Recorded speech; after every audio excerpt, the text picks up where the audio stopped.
El feminismo, la creencia que dice que puede ampliamente definirse como una búsqueda de la igualdad social, económica y política de ambos sexos, masculino y femenino.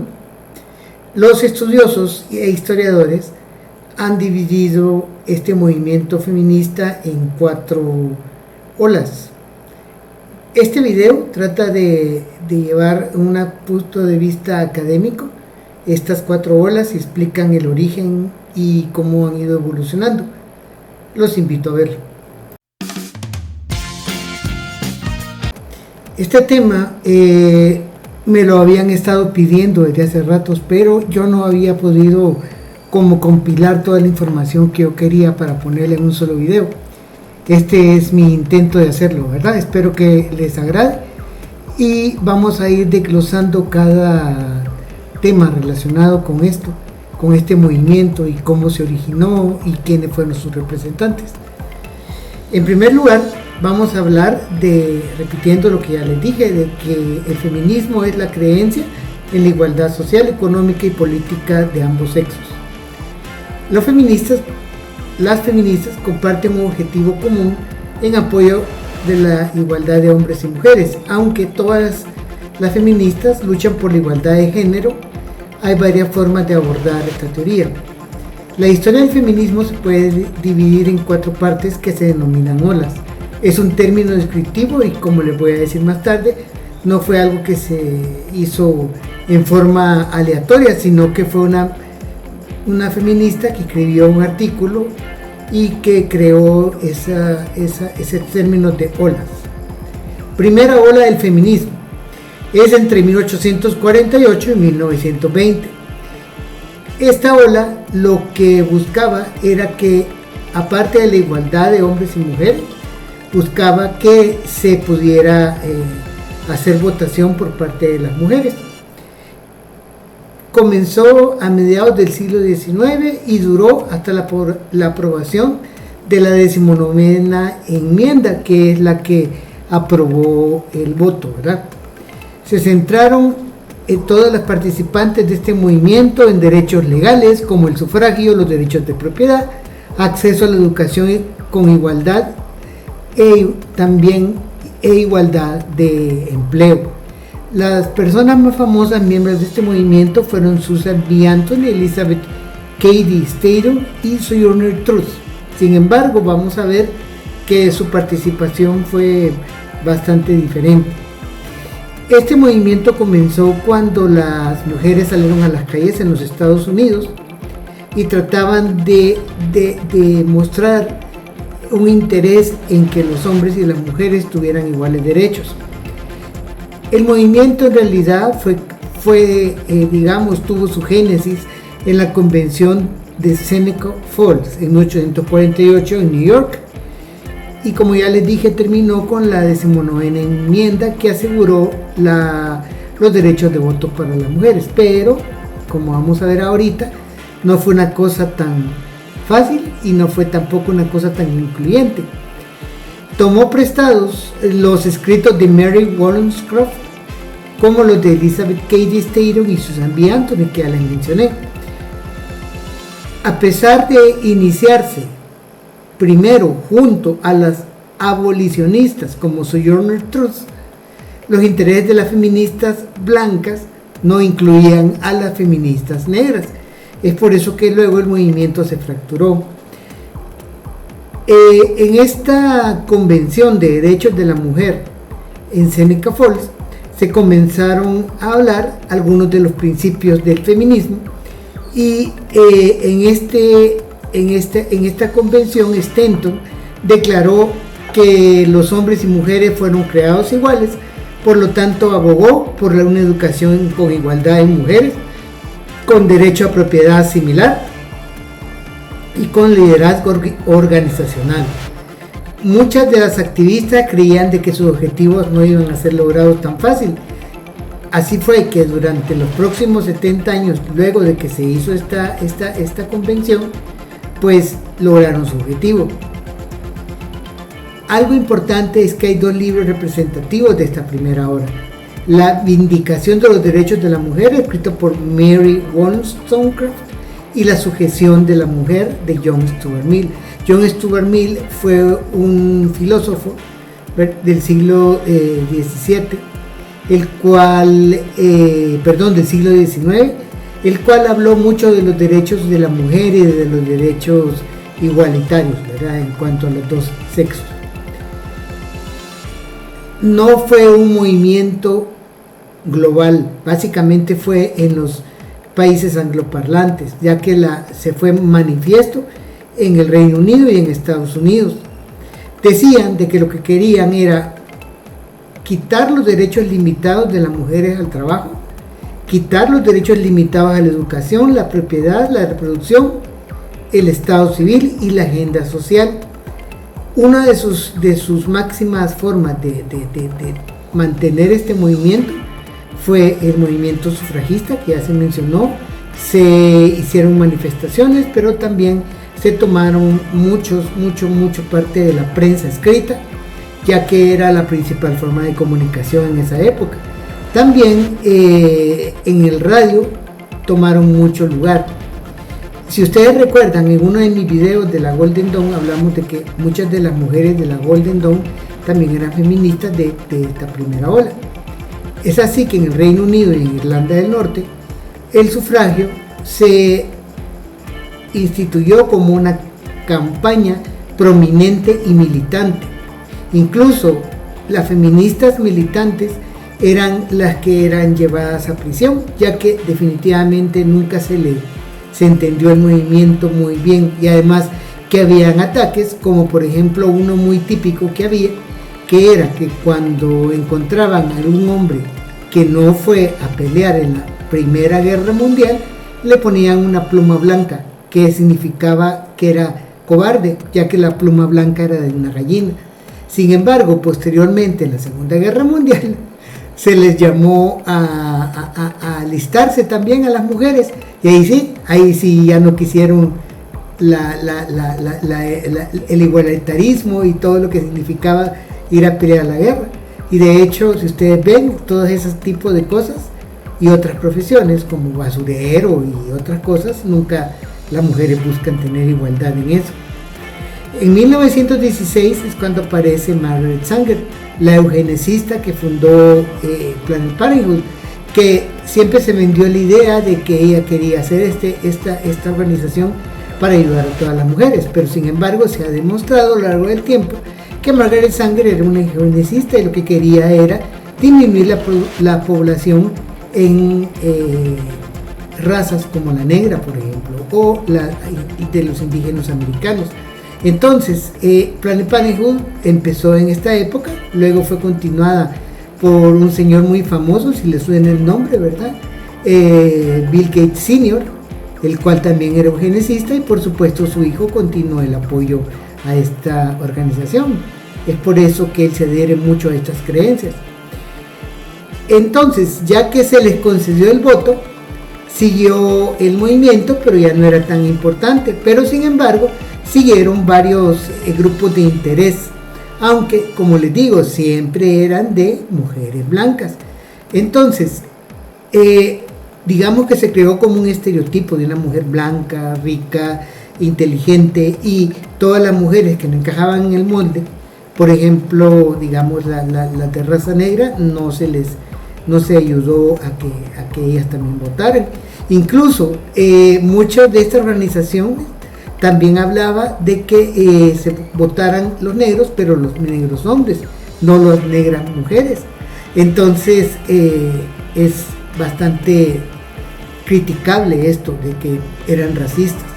En 1851, Sojourner Truth, de lo cual ya les mencioné, que era afroamericana, hizo un discurso que se llamaba "No soy una mujer", y describió la opresión contra las mujeres de color en términos de inconsistencia ideológica y cómo fueron excluidas de este movimiento feminista de primera ola.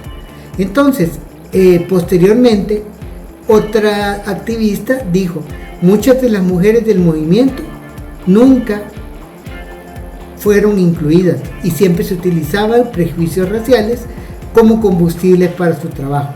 Y entonces fue que comenzaron increíblemente un movimiento como diciendo, si las mujeres no vamos a votar, las mujeres afroamericanas, tampoco los afroamericanos hombres pueden votar. Ok, vamos a la segunda ola. La segunda ola entre 1960 y los 1980. Esta ola se caracterizó ya que se hizo como un cierto menjurje ahí con lo que era la época de la lucha por la justicia social y el racismo y todo eso. Se cuestionó y se basó en aspectos sociales y culturales.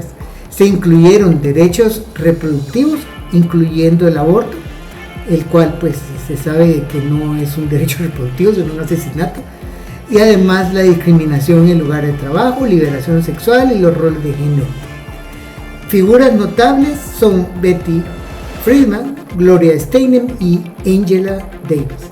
Es interesante, Gloria Steinem fue una feminista que era agente de la CIA y su objetivo no era tanto luchar por el feminismo como tal de la segunda ola, sino que como agente de la CIA se le hizo el pedido de que hiciera muchos movimientos sociales en varios lados, que fuera a dar discursos incluso a lugares tan lejanos como Europa y África. ¿Para qué? Para disminuir la penetración de ideas socialistas y comunistas en esos lugares. Sin embargo, pues era puramente porque necesitaba hacer eso a cargo de la CIA.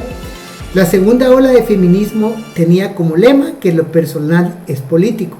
Y esto es bien interesante, ya que lo que estaban abogando era que el gobierno se inmiscuyera en cosas personales, ¿verdad? Puesto que el gobierno iba a legislar sobre algunas cosas como el aborto y todo eso. Entonces lo que pedían eran demandas de anticoncepción, estaban muy enojadas porque la violencia doméstica no se castigaba y protestaban por el derecho al aborto y el descarte de sostenes como símbolos de opresión. Entonces comenzaron a dejarlos. Tomaron también algunos libros como The Feminine Mystique de Betty Friedan. Este era un libro que estaba prohibido y lo que lograron con este movimiento es que el libro estuviera ampliamente, digamos, asequible. Y también buscaron la enmienda en la Constitución de Igualdad de Derechos, lo cual se logró en el año 1972, y también la famosísima decisión Roe versus Wade de 1973, que abrió el paso al aborto. Entonces, también ocuparon métodos como el cómic, por ejemplo. Ahí se hablaba mucho de ciertas cosas como el placard, así se llamaba esa revista, en la cual hablaba de conceptos de feminismo, protesta, rebeldía y revolución. Esta ola, como ya les dije, comenzó en 1960 y finalizó en 1980. En el caso del Reino Unido, además de estar, digamos, contemporánea con la lucha por los derechos civiles, también el movimiento de derechos laborales en el Reino Unido se integró al movimiento feminista. Después de haber logrado el voto de las mujeres, se enfocó en la desigualdad de las mujeres en la sociedad en general. Y hubieron varios libros, como les dije, ya les mencioné uno, que es el de Betty Friedan, que se llama The Feminine Mystique, que fue publicado en 1963, y se le atribuye que es el libro que inició la segunda ola. Destacó la creciente alienación y la infelicidad que sentían las mujeres, siendo solamente amas de casa y no pudiendo trabajar. Otro libro interesante que también está relacionado con esta ola es uno de 1949 llamado El segundo sexo, de Simone de Beauvoir, la pareja de Sartre, un filósofo existencialista muy famoso. Y aquí en este libro analiza la vida de las mujeres, cosas como el matrimonio, la familia y la maternidad, y su famosa frase: no se nace mujer, se llega a serlo, que está en este libro y que ha servido para las siguientes olas de las cuales vamos a hablar después. Entonces, ¿cuáles son las principales ideas de esta ola del feminismo? Una insistencia del derecho de la mujer a determinar qué quiere hacer con su vida y con su cuerpo, claro, entendiendo que su cuerpo incluye el otro cuerpo que es el bebé que lleva en un embarazo, ¿verdad? Que no es su cuerpo. Entonces, el objetivo era legalizar el aborto, promover la amplia distribución de anticonceptivos y luchar contra el racismo y el clasismo. Es por eso que en esta época se incorporó ya a todas las mujeres afroamericanas y según Monroe, en todos los aspectos privados de la mujer se trató de luchar contra el sexismo y aparece la famosa palabrita, ¿verdad? Muy de moda, el patriarcado. Entonces, Casey dice que en el 2007 los datos de la BBC mostraron diferencias salariales. Estas diferencias salariales se han podido explicar posteriormente debido a la escogencia que tienen las mujeres en cuanto a las carreras. Escogen más artes liberales que algunas carreras que usualmente las eligen los hombres y que dan más ingresos. Esa es una cosa que se puede explicar de esa forma. Claro, no vamos a entrar en más porque no es el objetivo de este video, pero se los menciono. Entonces, las mujeres en esta segunda ola estaban impacientes por el cambio social y político. Y es así como Molinet habla de que en el 2021 muchas activistas viraron al socialismo y esa adherencia al socialismo y al marxismo cultural pues se quedó establecida, ya que ahora, actualmente todos los movimientos feministas, por no decir todos o casi todos, tienen mucho que ver con las ideas del marxismo cultural y de la hegemonía. Entonces aparecen movimientos por la paz, derechos de los trabajadores revolucionarios y luchas antirracistas. Y es cuando aparece también la palabrita llamada concienciación o concientización, que era una forma popular de activismo, que era sencillamente sacar panfletos, hacer reuniones, en la cual se hablaba de sexismo, de discriminación, promoción del aborto y lucha contra el patriarcado. Otro término que también es típico de esta ola es el término sororidad, que también está muy de moda, pues, que es la hermandad entre mujeres, que dice que si una mujer dice algo, sencillamente una mujer y otra mujer, por ser las dos mujeres, hay que darle la razón, no importa lo que diga, no importa si miente, no importa si ataca sin sentido, pero hay que apoyarlo. Luego, otra persona que fue también muy importante fue Shulamit Firestone, y junto a Pam Allen, que hicieron un grupo que se llama New York Radical Women, que lo que quería este grupo era expandir el concepto de sororidad. Y organizaron algunas manifestaciones, como en el concurso Miss América de 1968, en el cual afuera del teatro donde se estaba llevando, ellas trataron de desfilar como movimiento unido, portando pancartas en las que decían de que la mujer debería de ser liberada. También otras autoras son Bell Hooks, Angela Davis y Audre Lorde, las cuales querían allanar el camino para una mayor apreciación de las dinámicas de poder desiguales que el feminismo mostró. En cuanto a sus logros, pues como les dije, se logró una ley de igualdad salarial en 1963 y también comenzaron las famosas cuotas, o sea, decir de que tenía que haber tantas mujeres en tantas organizaciones y así. También en 1974 se logró una ley que me parece excelente, esta sí, la Ley de Igualdad de Oportunidades de Crédito, en las cuales las mujeres antes de esta ley tenían que pedir permiso de sus esposos, de sus parejas, y tenían que tener, no podían obtener créditos a su nombre. Es por eso que eso desapareció, y lógicamente la resolución Roe vs. Wade de 1973.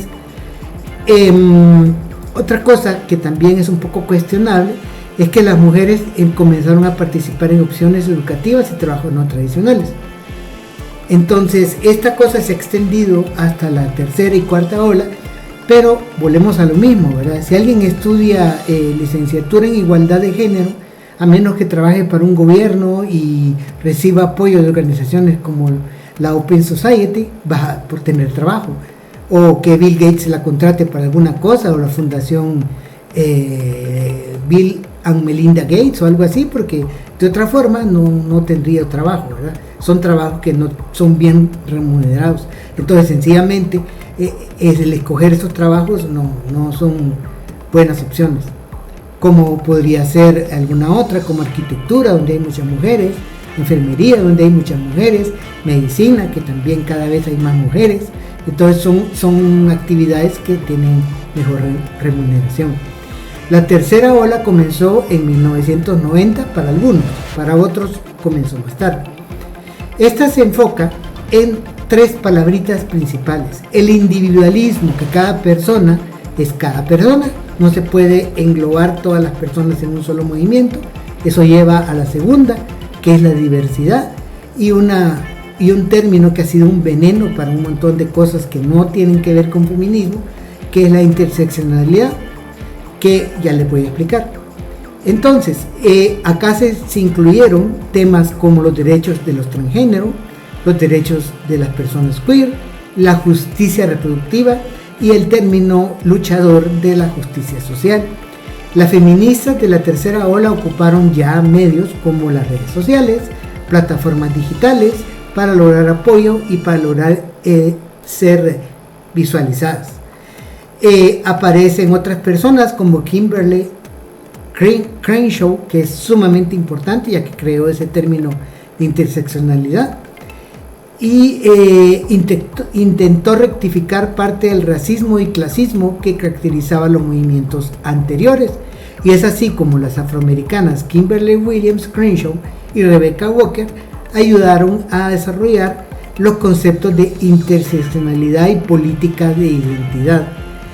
Otros movimientos que también se adhirieron a esto fueron el movimiento musical llamado Riot Girl, que fue muy famoso, en el cual habían bandas de solamente mujeres que tocaban punk rock y que trataron de expresar a través de sus canciones una condena contra las expresiones tradicionales como la familia o como el hecho de los embarazos y demás, como una manifestación anti-mujer, pues, y entonces se comenzaron a cuestionar los conceptos de feminidad.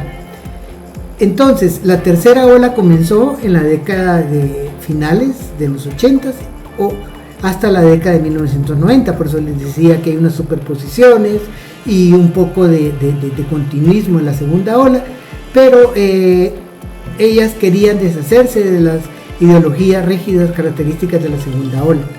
Y generalmente las feministas de tercera ola eran hijas de las feministas de segunda ola. La escritora Rebecca Walker explicó que parecía que ser feminista antes de ser miembro de esta tercera ola era ajustarse a una identidad y forma de vida que no permitía la individualidad. Es por eso que llevó a enfrentamientos, pero totalmente carentes de sentido. Sin embargo, dice Wolf en 2006, las feministas de tercera ola son menos rígidas y críticas en comparación con las de segunda ola, a quienes se sugiere que sean sexualmente críticas, antisexuales y que vean divertirse demasiado como una amenaza para la revolución. El feminismo de tercera ola está moldeado claramente por las teorías posmodernas, por la teoría de identidad de género, ideología de género, y también trataron de redefinir ideas del yo, del llamado género fluido, identidad sexual y de lo que era mujer. Ya les dije que en el libro de Simone de Beauvoir habla de que no se nace mujer, se llega a serlo, y esto ha sido utilizado por todas las mujeres trans, ¿verdad? Y todos los hombres identificados como una mujer. Uno de los hechos más característicos de esta época es el fenómeno de Anita Hill. Anita Hill era una empleada del juez Clarence Thomas, el cual fue propuesto para la Corte Suprema de Estados Unidos. Pero cuando sucedió eso, Anita Hill reaccionó y demandó a este juez acusándolo de abuso sexual. Posteriormente se desestimaron todos estos casos y sencillamente el juez Clarence Thomas está en la Corte Suprema. Kimberly Crenshaw creó el término interseccionalidad, como les dije, el cual dice que cada persona tiene una opresión diferente. Entonces ponía como ejemplo, una lesbiana negra no es lo mismo que una lesbiana blanca, porque una lesbiana y negra ya tiene dos características de opresión, mientras que la blanca solo tiene una por ser lesbiana. O bien, si era vegana, era ambientalista, era lesbiana y era negra, ya tenía 4 características.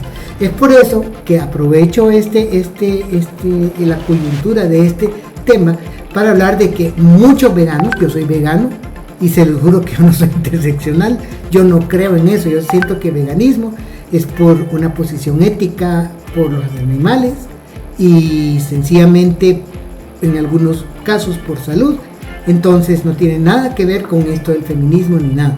Incluso se ha llegado a decir de que las mujeres feministas deben ser veganas obligatoriamente porque en esa forma defenderían a sus hermanas vacas, que son mujeres también y que no usarían la leche de las vacas o no comerían carne porque viene de sus hermanas vacas. Entonces vean cómo se puede distorsionar algo que no tiene nada que ver con eso.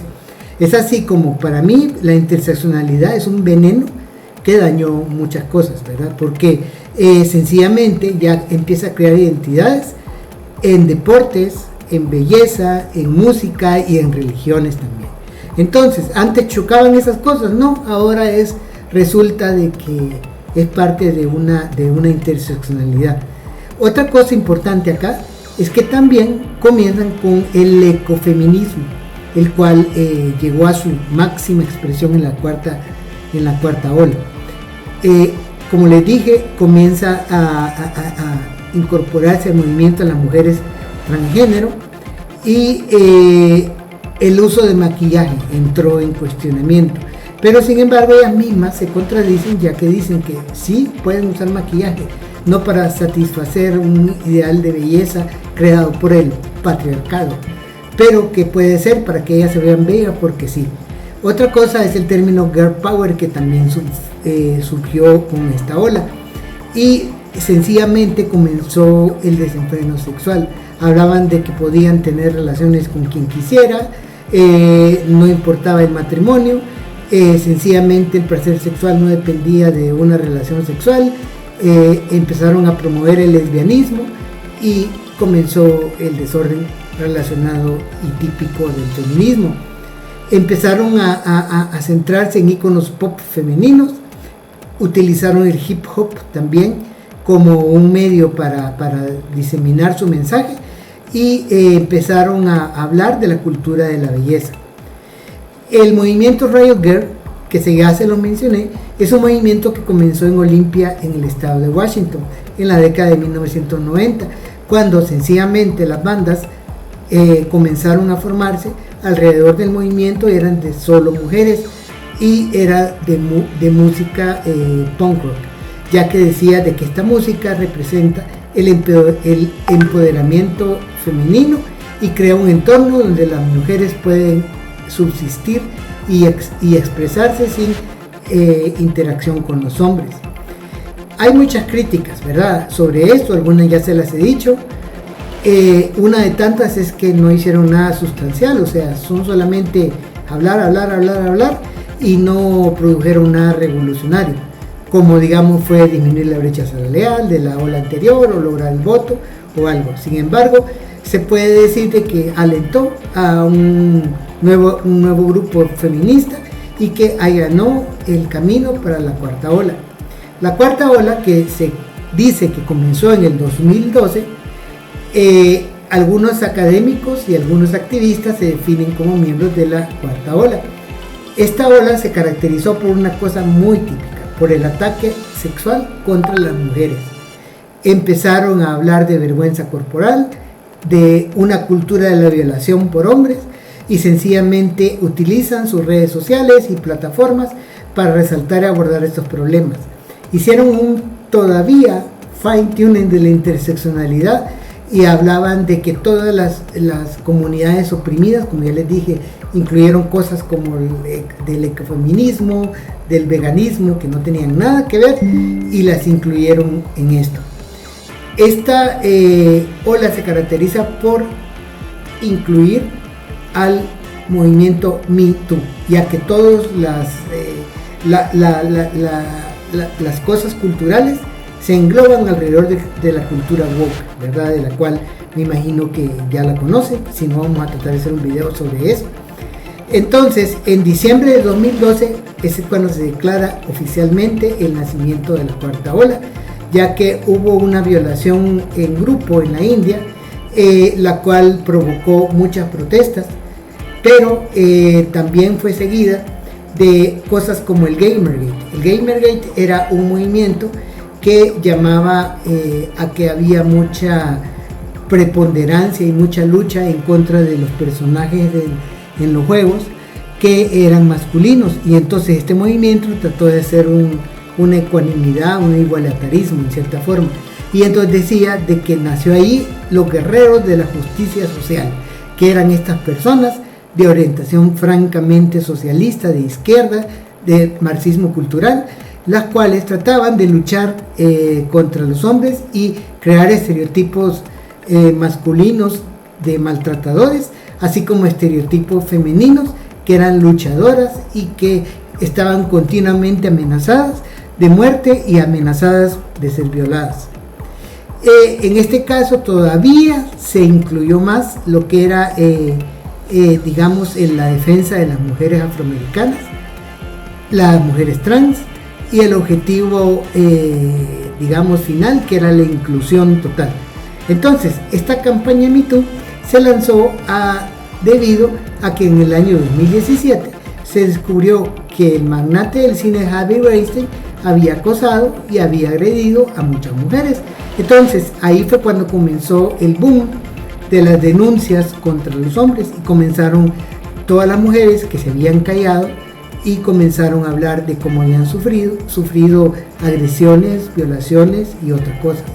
También se menciona dentro de este movimiento que cuando se produjo la derrota de Hillary Clinton, una clara socialista, sencillamente salieron a protestar contra la elección de Donald Trump en Washington DC, y hubo un movimiento bastante grande de mujeres en las cuales, sin sentido, sencillamente porque era Donald Trump, comenzaron a hacer este movimiento. Hay un autor que se llama Sternadori, que habla de que en realidad esta cuarta ola comenzó en el año 2007 con otros movimientos de los cuales pues no tiene mucho sentido hablar, y Prudence Chamberlain dice de que las mujeres miembros de esta ola son particularmente las que han sufrido mayor daño por haber sido atacadas con violencia sexual. Le dan mucho más enfoque a la interseccionalidad y a las subnarrativas como el activismo transgénero.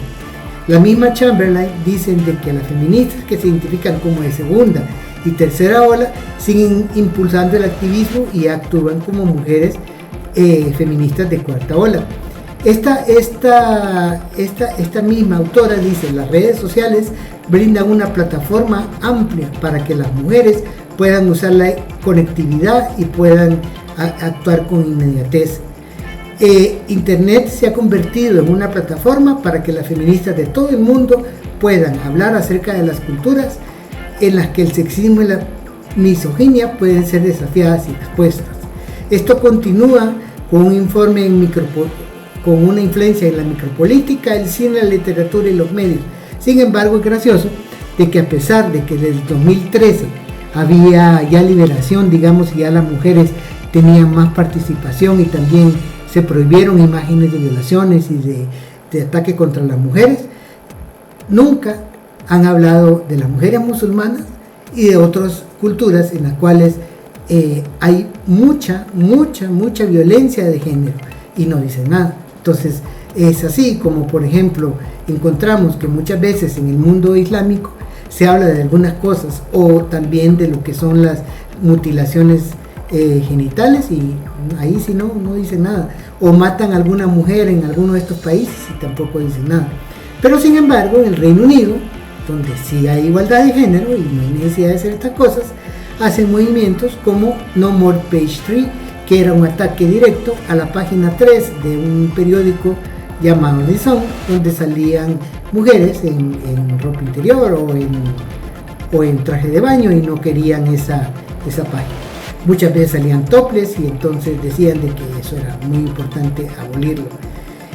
Algo importante es que el movimiento Me Too llegó a más de 85 países, o sea que no fue una cosa pequeña, y me parece muy bien que haya surgido esto, ya que surgió y se dieron cuenta de que la violencia sexual contra las mujeres en muchas profesiones era bastante importante.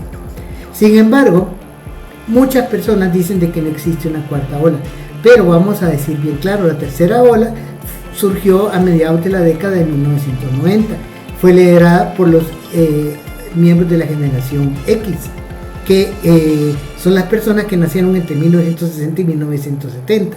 En cambio, la cuarta ola se caracteriza por acciones más violentas, como muchas mujeres hacen en países de Sudamérica, que defecan o queman iglesias, o atacan y hacen grafitis o cualquier otra cosa. Y que esta cuarta ola también se caracteriza por la interseccionalidad, al igual que la tercera, pero con más énfasis, la identidad de género con más énfasis, y la sexualidad. Entonces no son iguales. Otra cosa es que los de las feministas de la cuarta ola básicamente tratan de crear políticas de género y políticas en tecnología, por lo cual son completamente diferentes. Entonces, en pocas palabras, estos 4 olas de feminismo se pueden dividir, digamos, en estos 4 olas, ¿verdad? Como se mencionó, cada una tiene objetivos, tácticas y logros distintos, aunque la tercera, pues, no se ha visto que logre mucho, y la cuarta tampoco, aparte de lograr destruir muchos lugares, como meter estas cosas de la cultura woke en películas, en cine, en radio, en televisión, y pues sencillamente hacer perder dinero a muchas compañías, pero tienen que adaptarse, ¿no? Ok, las últimas cosas. Las metáforas de las olas fueron creadas en 1968 por una autora llamada Martha Wayman, que publicó en el New York Times un artículo que se llamaba La Segunda Ola Feminista, y trató de conectar los movimientos del siglo XIX con los del siglo XX. Entonces, a esta persona se le acredita haber creado el término primera, segunda ola en ese momento, y posteriormente se siguieron con las demás. Otra cosa que se dice, que la metáfora de la ola es reductivista, ya que solamente habla de una agenda unificada, y esto en realidad pues no existe, ya que cada movimiento feminista tiene sus propias ideas, objetivos y activismo, que si bien van por la misma digamos la misma idea y todo, pero no necesariamente una ola destruye a la anterior o la sustituye. ¿Son universales? Pues sí, pero en los países de habla inglesa, ¿verdad? En los otros países pues no se ha podido, digamos, mantener lo mismo, y quizás la tercera y la cuarta son las que más han estado identificadas en estos países. Entonces, mi objetivo es traerles un poquito el resumen de lo que es el feminismo, de las olas o movimientos que han habido, de los logros que han tenido, y también muchas de las críticas que se les hace. Y principalmente el concepto de interseccionalidad, que me parece totalmente absurdo y que más bien ha dañado cosas como el ecologismo y el veganismo, que no tienen nada que ver con esto, pero lo han incorporado debido a las ideas de Kimberly Crenshaw. Así que muchas gracias por haber llegado hasta el final del video, y espero que les sea de utilidad. Nos vemos en el próximo.